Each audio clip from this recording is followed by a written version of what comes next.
Selamat datang di Ngalor Ngalbum Horor. Lur-lurku, kabarnya? Gimana kabarnya? Sehat-sehat ya kalian ya? Thank you loh yang udah subscribe dan setia nonton album film. Apalagi ada tuh yang komen, udah nonton semua videomu, Cak, tolong dong upload 5 kali sehari. Ya udah, Anda aja yang bantuin ngedit gimana? Biar tipes bareng kita, lur. Balik mana ambil aku Icang dengan quotes mood hari ini antara tidur dan tidur banget. Ya, ngalor kita film India lagi, lur. Tahu dong, pasti plot twist mantap sesuai permintaan kalian dong, ya kan? Yaitu Gaslight tahun 2023. Mengisahkan tentang seorang wanita yang setelah 15 tahun pergi dari rumah, akhirnya pulang. Namun anehnya ayah dari si wanita ini pergi keluar kota, padahal beliau katanya sangat merindukan putrinya. Sampai akhirnya wanita ini pun menemukan banyak kejanggalan. Penasaran? Langsung aja kita ke requestan salam lucu dari dulurku Kim Hans ya bang. Kenapa sih ngamuk mulu? Ya udah nih aku nitip salam ya buat A B C D E F G H I J K L M N O P Q R S T U V W X Y Z. Ngapain Anda baru belajar baca Anda ya? Monggo skecaken. Film dimulai dengan memperlihatkan seorang nelayan yang sedang mencari ikan. Namun tanpa dia sadari ternyata di dalam air terdapat seonggok mayat wanita yang tenggelam, di mana terlihat tato seperti tanda koma dan bulan sabit di tangannya. Lalu scene pun beralih ke seorang wanita bernama Misha, anak tunggal dari konglomerat yaitu Ratan, yang dijemput oleh supir keluarga di stasiun. Misha sudah tidak pulang ke rumah selama 15 tahun lur, sejak ibunya tewas bundir, dan karena suatu kecelakaan Misha pun mengalami lumpuh, yang akhirnya dia hanya bisa duduk di kursi roda. Sedangkan di tangan Misha terlihat tato yang sama persis dengan wanita yang tenggelam seperti scene awal film. Apakah yang sebenarnya terjadi dengan Misha? Sabar lur, kita kancutin dulu alurnya ya. Saat OTW, Misha pun kembali membaca surat dari sang ayah yang memintanya pulang ke rumah. Dan sepertinya dulu mereka pernah mengalami suatu masalah, yang akhirnya Misha memutuskan pergi dari rumah. Misha pun sampai di kediaman Ratan yang sangat amat megah dan diberi nama Mayagar. Lalu Misha disambut oleh ibu tirinya Rukmani bersama pelayan-pelayannya. Dan inilah Lentera.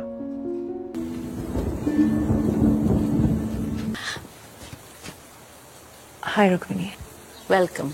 Welcome home.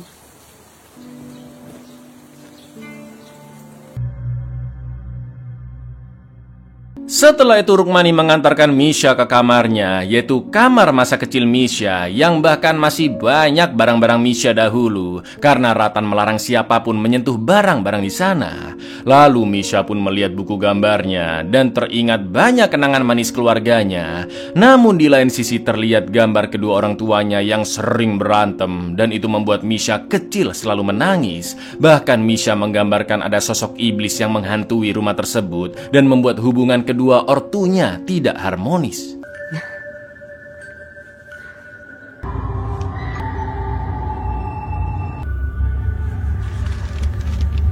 Saat makan malam berdua, Rukmani pun penasaran mengapa Misha sama sekali tidak memiliki sosmed, dan Misha menjawab jika dia tidak punya apa-apa di hidupnya untuk dibagikan ke sosmed. Setelah itu Rukmani menunjukkan kaset-kaset video yang berisi rekaman-rekaman Misha saat masih kecil. Salah satunya adalah video pesta ulang tahun Misha yang dihadiri oleh keluarga besar juga teman-temannya Misha. Rukmani menjelaskan jika Ratan terus menonton video-video itu berulang kali karena dia masih merasa bersalah atas insiden bundirnya sang istri, juga kepergian Misha dari rumah yang sampai mengalami kecelakaan hingga dia lumpuh. Selama ini Ratan menulis puluhan surat untuk Misha, juga mencoba menghubunginya berkali-kali, namun Misha tidak pernah sekalipun merespon. Maka dari itu kepulangan Misha sekarang sangat berarti bagi ayahnya. Namun anehnya Ratan malah pergi entah kemana, dan nomornya juga tidak bisa dihubungi lur, karena mungkin saja Ratan yang memiliki salah satu bisnis yaitu perumahan mewah sedang ada urusan keluar kota. इतने लेटर्स लिखे, इतनी कॉल्स करने की को तुम्हारी नफरत खुद को ब्लेम करते रहे। गायत्री के सुसाइड, हर एक्सीडेंट के लिए बार बार इन्हीं वीडियोस को देखते रहते हैं। फिर वो यहाँ क्यों नहीं है? Saat Misha akan tidur, tiba-tiba pintu kamarnya diketok. Namun ketika Misha membukanya, tidak ada siapapun di luar sana. Baru aja pintu ditutup, Lur. Lagi-lagi ada yang ketok-ketok. Dan kali ini Misha melihat kain merah yang terbentang panjang sampai ke sebuah pintu. Karena penasaran, Misha pun membuka pintu tersebut yang ternyata ada lorong panjang nan gelap. Lalu tiba-tiba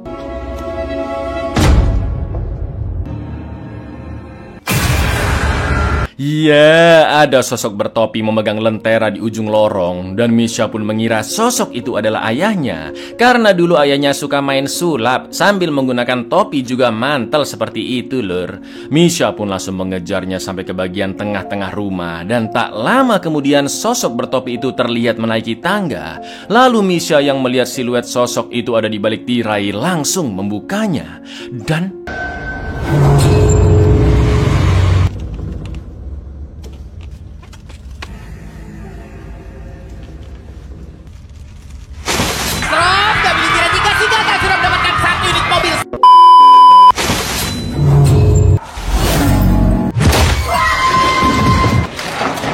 saat terbangun dari pingsannya, Misha sudah dirawat oleh Pak Dr. Shekhawat yang memintanya agar tidak banyak bergerak terlebih dahulu.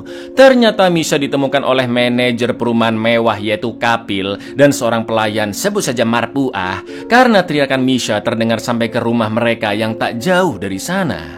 Lalu Misha menceritakan jika tadi dia melihat ayahnya sedang berjalan di sekeliling rumah sampai akhirnya dia terjatuh dari tangga. Jelas mereka semua tidak ada yang percaya ya kan, Lur, karena Ratan sedang tidak ada di rumah. Namun agar Misha bisa lebih merasa tenang, mereka pun pergi mengecek ke tempat Misha melihat Ratan. Tapi karena tidak ditemukan siapapun di sekitar sana, Dr. Shekhawat pun hanya meminta Misha untuk beristirahat dan meminum obat-obatnya. रानी सा हर तरफ देख लिया, यहाँ कोई नहीं है। दवाई दे देना, she needs a good night's sleep. वही पानी में देखी थी। तुमने अपनी परछाई देखी होगी। Keesokan paginya saat bersantai di taman, Misha pun bertanya ke Marpuah apakah dia tahu di mana ayahnya berada. Marpuah menjawab jika dia selalu bekerja di area dapur, jadi tidak tahu kemanakah majikannya pergi. Dan mungkin Kapil mengetahuinya karena dia orang kepercayaan Ratan. Setelah itu Rukmani mengajak Misha ke tempat latihan menembak yang kini menjadi olahraga favoritnya Ratan. Sepupu jauhnya yang sok kaya dan sok iye bernama Paijo memperkenalkan dirinya ke Misha. Dan di sana juga ada polisi senior yang sudah kenal baik dengan Ratan, yaitu Pak Ashok. Hari itu kebetulan ada latih tanding yang diikuti beberapa peserta. Di antaranya adalah Paijo dan Kapil.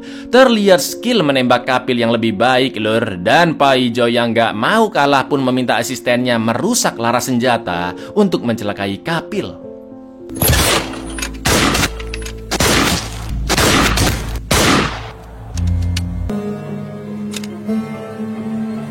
कैसी हो Rukmini? I'm good. Sit.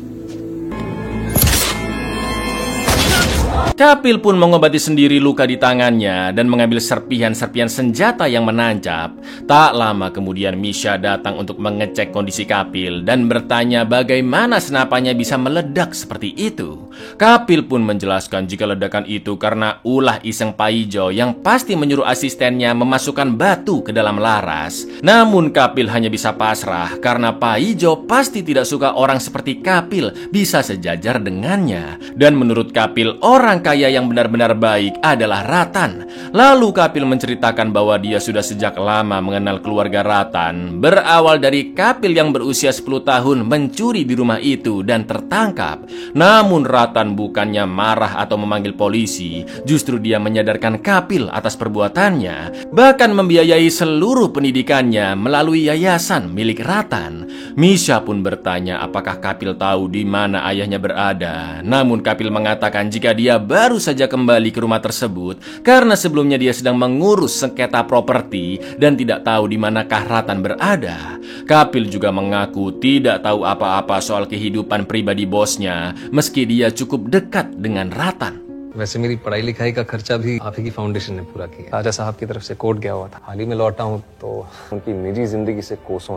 आपके इस सवाल का जवाब Malam harinya Misha tidak bisa tidur karena masih memikirkan ayahnya. Lalu di jam 1:30 dini hari, Misha pun mendengar suara piano yang dulu sering dimainkan ayahnya ketika Misha kecil. Dan dia segera mendatangi sumber suara tersebut. Betapa terkejutnya Misha melihat piano dimainkan, namun tidak terlihat sosok yang memainkannya, lur. Lalu ketika Misha mendekat, sontak piano pun terhenti dan video di ruang teater sebelah menyala yang menunjukkan rekaman saat Ratan bermain piano. Dan tiba-tiba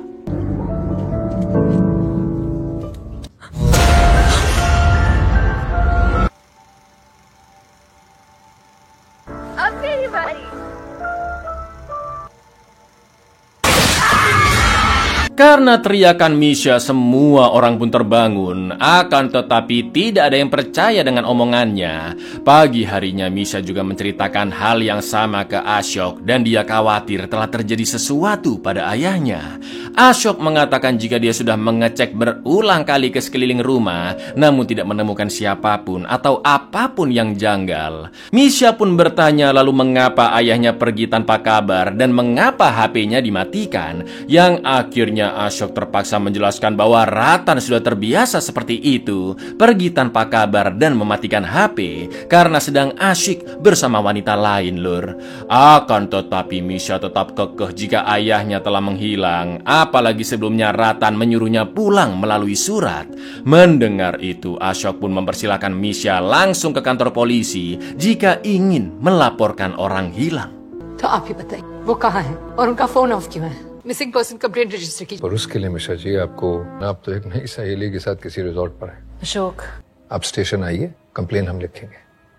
Setelah melaporkan ayahnya yang hilang ke kantor polisi, Misha diajak Rukmani mampir ke kuil yang selalu didatanginya bersama Ratan setiap minggu. Di sana Misha bertemu dengan seorang dukun buta yang tiba-tiba langsung memegang kepalanya dan mengatakan jika roh seseorang telah memanggil Misha dari dunia lain. Mendengar ucapan dukun tersebut, Misha pun beranggapan jika roh yang dimaksud adalah roh ayahnya Ratan yang mungkin sudah meninggal, dan Misha meminta bantuan Kapil untuk memanggil dukun itu ke rumah. Setelah melakukan ritual, si dukun buta mengatakan jika roh itu masih berkeliaran di rumah karena jiwanya tidak tenang. Dukun buta pun meminta Kapil untuk mengambilkan buku gambar Misha yang ada di belakangnya. Dan begitu menyentuh buku tersebut, si dukun merasakan adanya kebencian juga rasa sakit dari gambar-gambarnya. Lalu tiba-tiba dukun buta dirasuki oleh roh Ratan yang meminta Misha untuk segera kabur dari rumah itu.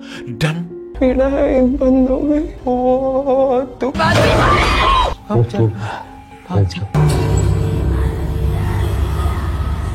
hell is going on? कौन लाया इसको यहाँ पर? रानी साहब मैं लेके आया। ritual pun buyar karena Rukmani datang dan Kapil diperintahkan mengusir dukun buta itu pergi dari sana.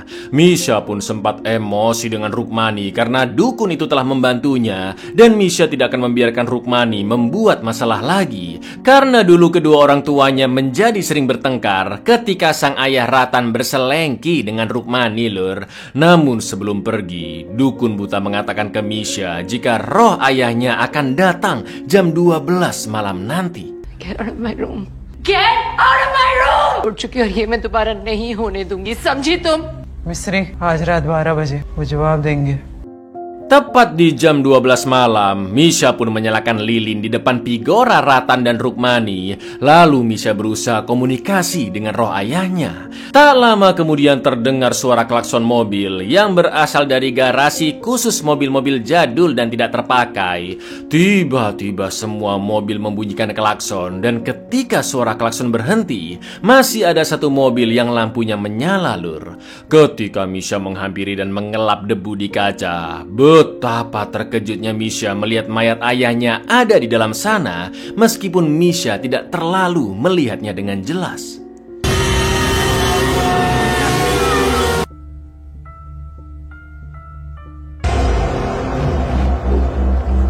Karena pintu tidak bisa dibuka, Misha pun memanggil semua orang di rumah dan memberitahu jika mayat ayahnya ada di dalam mobil. Akan tetapi ketika dicek ternyata mobil itu kosong dan sontak Misha pun menangis. Misha mulai kebingungan apakah yang selama ini dia lihat benar-benar roh dari ayahnya yang mungkin sudah meninggal atau hanya halusinasi semata.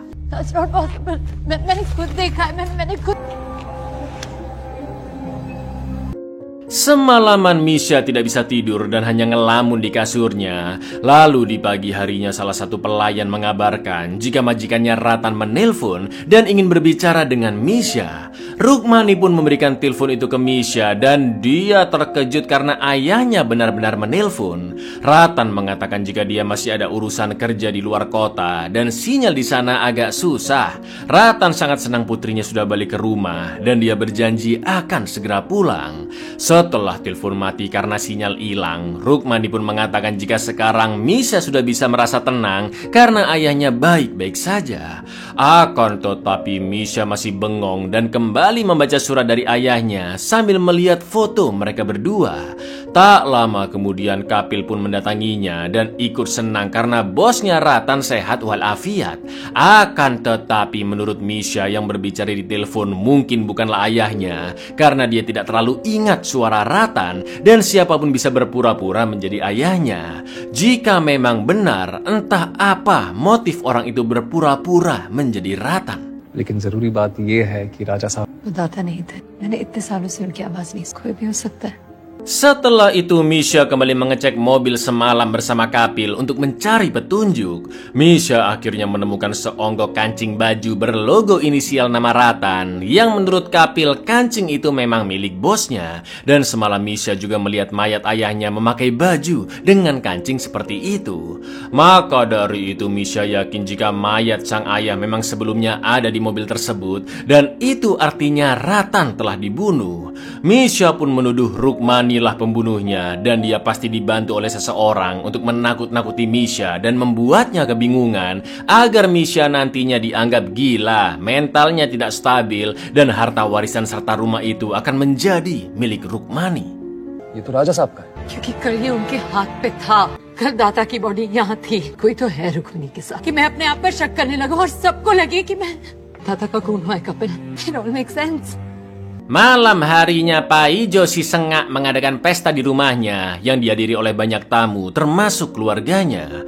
Misha pun menganggap Paijo lah orang yang membantu Rukmani, namun Kapil tidak yakin karena Rukmani sebenarnya membenci Paijo. Lalu Kapil pun memberitai jika ada rumor yang beredar bahwa Ashok jatuh cinta dengan Rukmani, namun Rukmani lebih memilih Ratan. Selain itu Dr. Shekhawat juga kenal dekat dengan Ratan maupun Rukmani yang mungkin karena dia ingin dapat cipratan uang. Setelah itu Rukmani pun datang ke meja mereka dan mengusir Kapil secara halus karena seharusnya dia tidak ikut ke pesta itu. Tapi Misha langsung mencegahnya. Begitu pula dengan Paijo yang mempersilahkan Kapil ikut berpesta karena rumahnya terbuka bagi siapapun.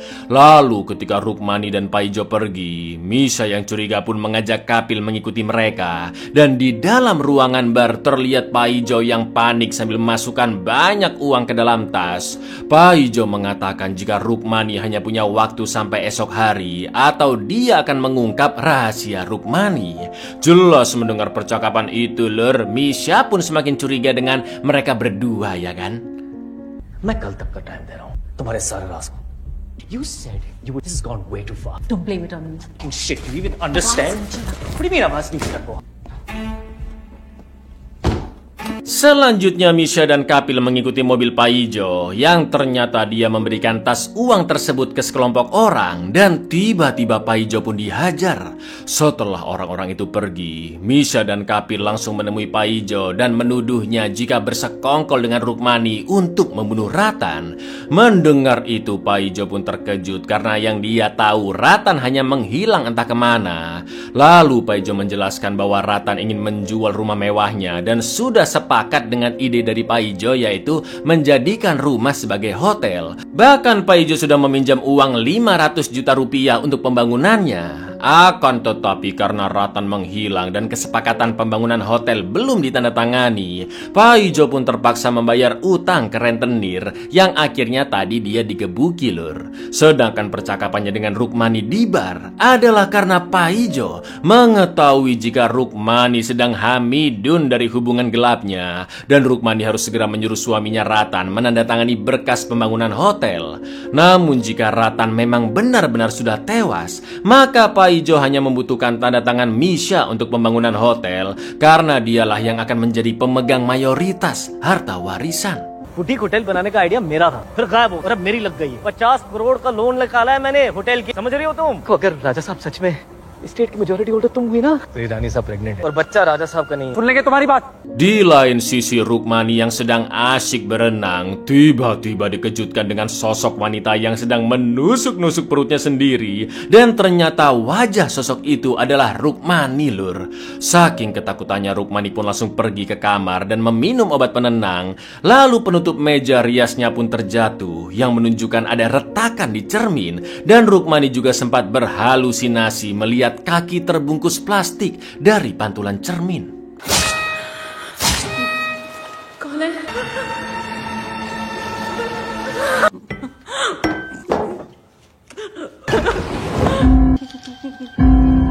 Sesampainya di rumah, Kapil mengatakan jika Ratan sering mencurigai hubungan antara Rukmani dan Ashok. Lalu sontak Kapil pun menangis karena teringat kebaikan bosnya yang dulu pernah menjahitkan jas untuk Kapil agar mirip seperti milik Ratan.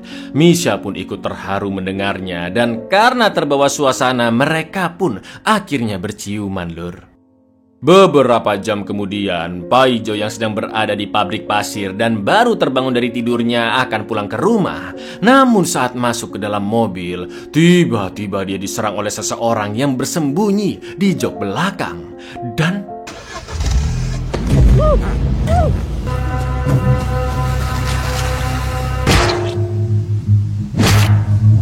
iya, Pak Ijo pun tewas dipukul sekop berkali-kali. Lalu keesokan paginya Misha mendatangi Rukmani di kamarnya, dan tanpa basa-basi dia pun langsung bertanya siapakah anak di kandungan Rukmani.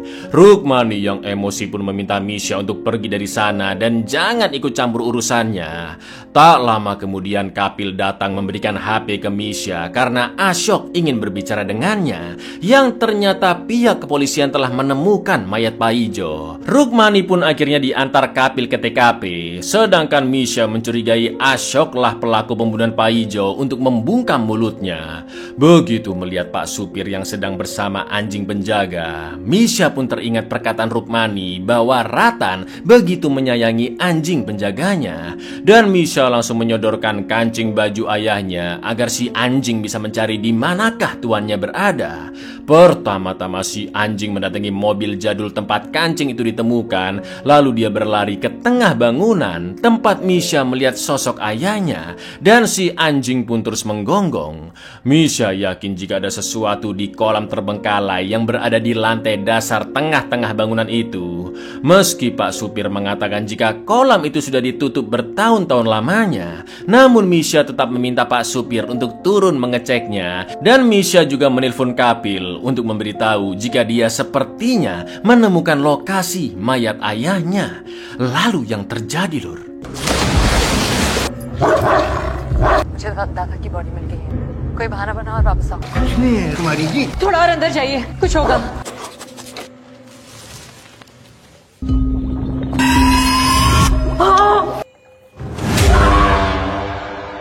Ya, mayat Ratan memang ada di dalam kolam terbengkalai, dan orang yang membantu Rukmani adalah Kapil lur. Semua hal yang dialami Misha sejak awal kedatangannya memang perbuatan Kapil, seperti mayat tiruan di mobil, menyamar menjadi Ratan di telepon dengan suara palsu, dukun buta yang telah dibayar Kapil, piano yang dimodif agar bisa dimainkan otomatis, sampai Kapil yang memakai topi dan mantel pesulap seperti Ratan. Betapa terkejutnya Misha melihat Pak Supir yang tak sadarkan diri, dan mereka berada di mobil yang terkunci, sedangkan Kapil akan mendorong mobil itu jatuh ke dalam danau lur.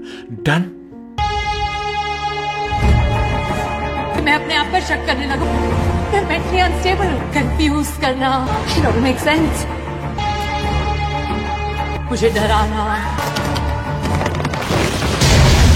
Usut punya usut, lur. Seperti yang sudah kalian duga, Rukmani menjalin hubungan gelap dengan Kapil sampai Rukmani hamil. Suatu hari Ratan pun memergoki mereka yang akan berasal-lole, dan Kapil berusaha melindungi Rukmani hingga membenturkan kepala Ratan ke cermin.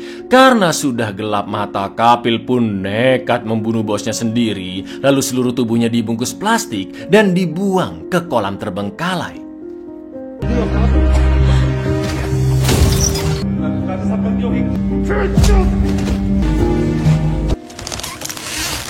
Rukmani yang teringat dengan segala dosa-dosanya pun berniat untuk bundir dengan menenggak banyak obat penenang. Namun Kapil yang sudah sampai rumah langsung menghentikannya.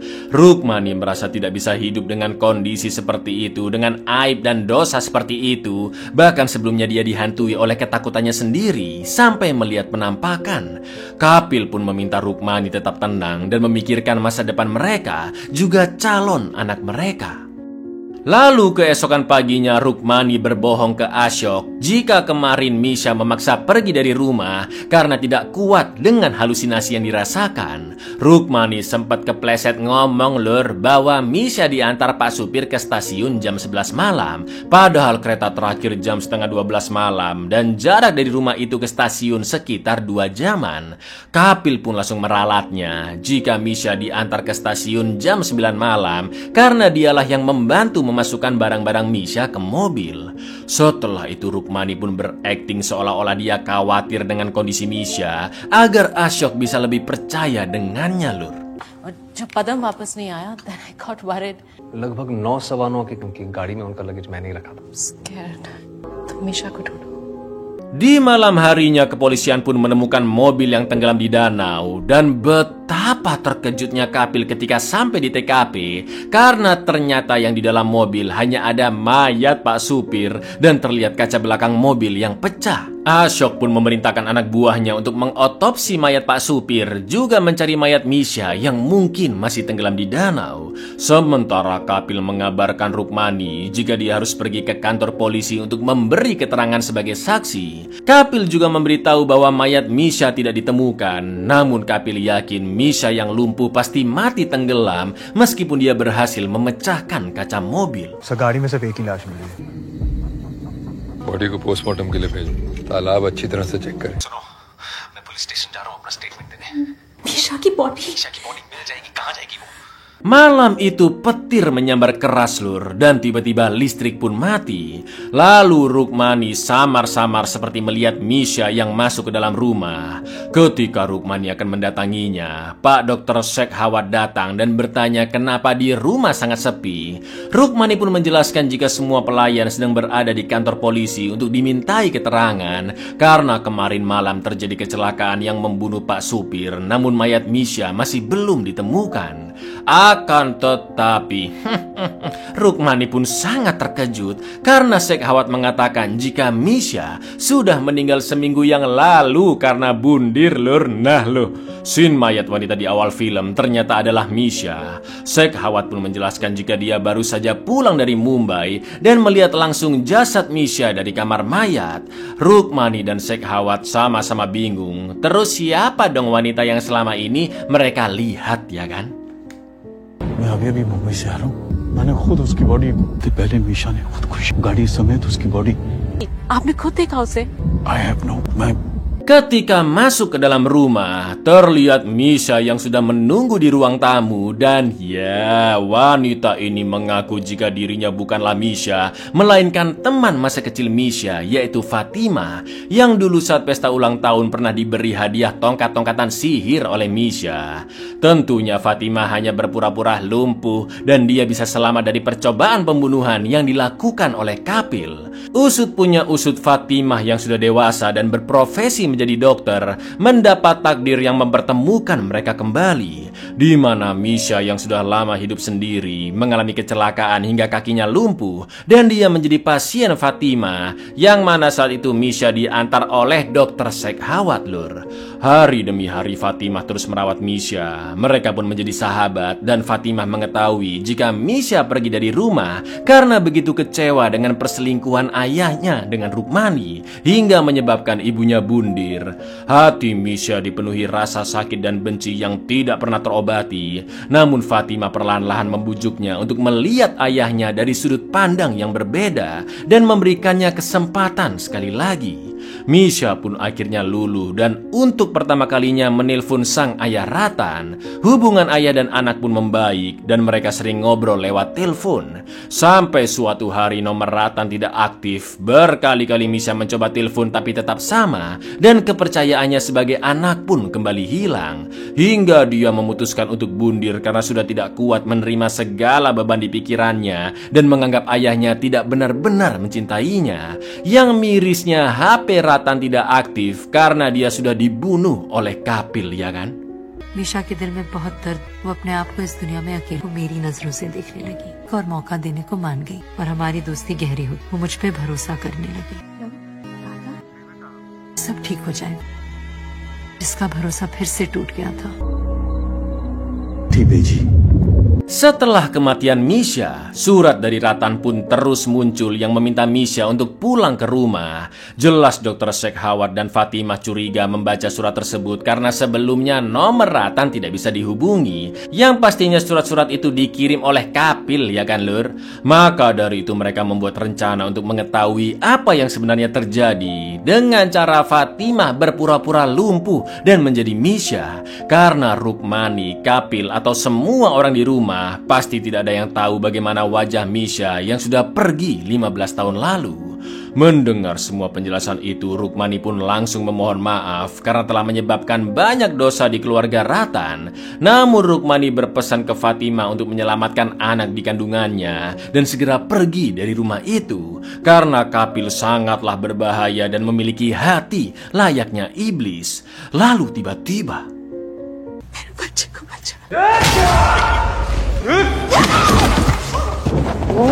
Kapil yang sudah kembali memukul kepala Shekhawat dan terus memburu Fatimah yang kabur ke area kolam renang. Fatimah begitu ketakutan, namun sayang persembunyiannya ketahuan dan Kapil langsung memukulnya dengan tongkat besi.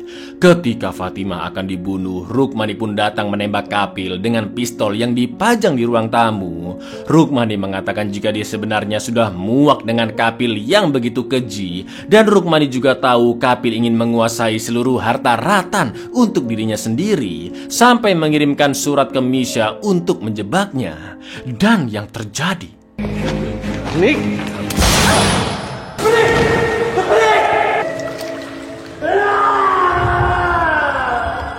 Rukmani pun tewas tertembak di perutnya, sedangkan Fatimah kabur ke gudang di luar rumah, lalu mengambil senapan di sana dan langsung menodongkannya ke Kapil.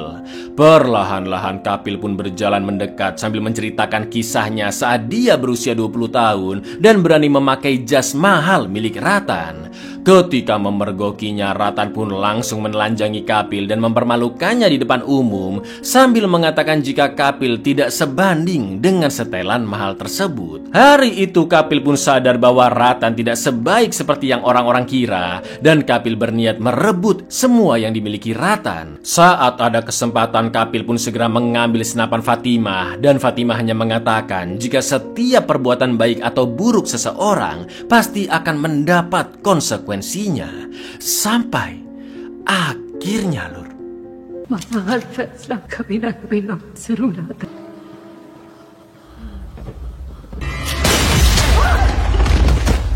Iya, Fatimah yang sudah mengetahui cara merusak senapan telah memasukkan batu ke larasnya dan sengaja memancing Kapil agar merebut senapan itu. Kapil pun akhirnya tewas karena serpihan yang merobek lehernya. Dan tak lama kemudian Ashok beserta anak buahnya datang membawa mayat Rukmani juga Kapil, sedangkan Dr. Shekhawat hanya terluka di kepalanya.